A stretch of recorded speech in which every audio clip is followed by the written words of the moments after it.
Assalamualaikum warahmatullahi wabarakatuh. Perkenalkan, nama saya Muhammad Rinaldo dari Prodi Bimbingan dan Konseling Islam yang akan membahas tentang psikoterapi puasa. Pertama yaitu saya akan menjelaskan apa itu psikoterapi Islam.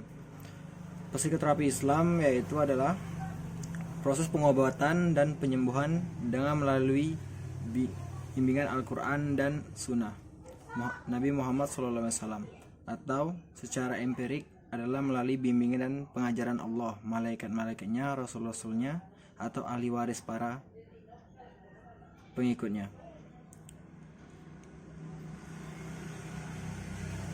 Yang kedua yaitu terapi puasa. Pengertian terapi puasa adalah proses pengobatan dan penyembuhan suatu penyakit, apakah mental, spiritual, moral maupun fisik, dengan melalui konseling Islam.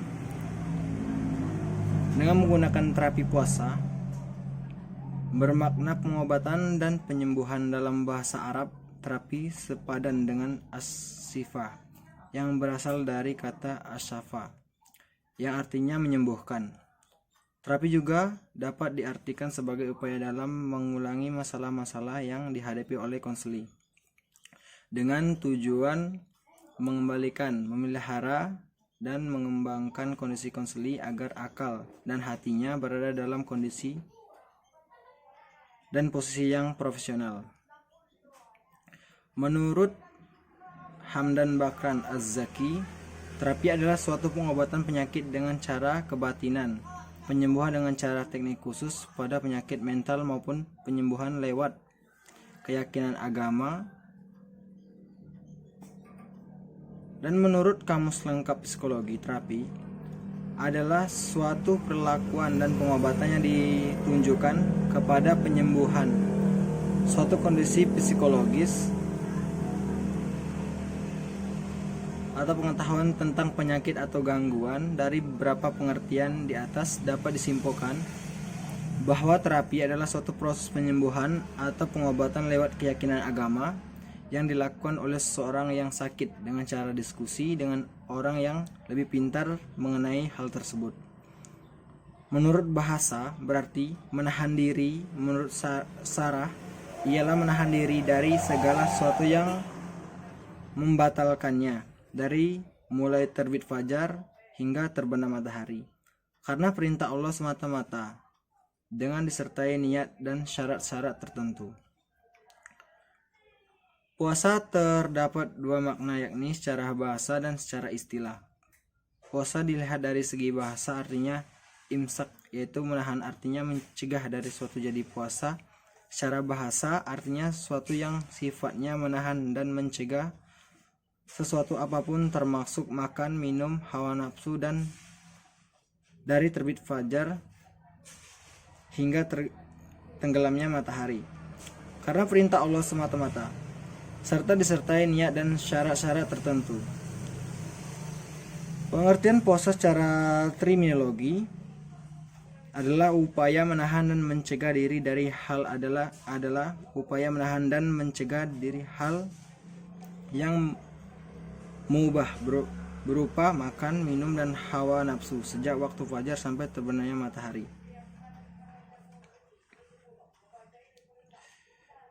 Adapun tujuan puasa. Puasa merupakan pendidikan dan penelusuran jiwa dan penyembuhan bagi berbagai penyakit jiwa dalam tubuh. Ditinjau dari segi ilmiah, puasa dapat memberikan kesehatan jasmani dan rohani. Segala sesuatu yang diperintahkan Allah Subhanahu wa taala, manfaat dan tujuan tersendiri. Hakikatnya semua yang dilakukan oleh manusia semata-mata untuk menyembuh dan mendekat diri pada Allah, menyembah dan mendekat diri pada Allah. Adapun tujuan para puasa menurut para ahli.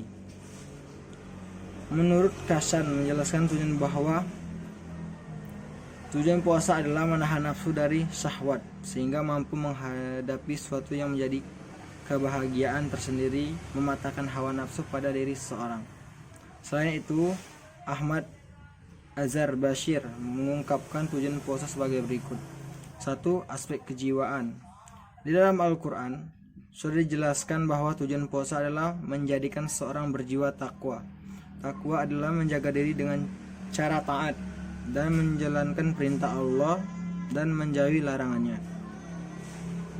Orang bisa taat dengan Allah apabila jiwanya kuat akan perintah Allah, tidak menuruti kemauan hawa nafsu. Dan yang kedua, aspek kemasyarakatan. Apabila orang merasa lapar pada waktu puasa, akan terketuk hati dan ingat kepada orang fakir miskin. Dalam suatu riwayat, ketika Nabi Yusuf diberi kekuasaan atas gudang makanan di Mesir, ia banyak berpuasa. Saat Nabi Yusuf ditanya mengapa kamu berpuasa padahal kekuasaan jatuh di tangannya, Nabi Yusuf menjawab, apabila saya selalu kenyang, saya takut lupa kepada perasaan lapar yang diderita orang fakir.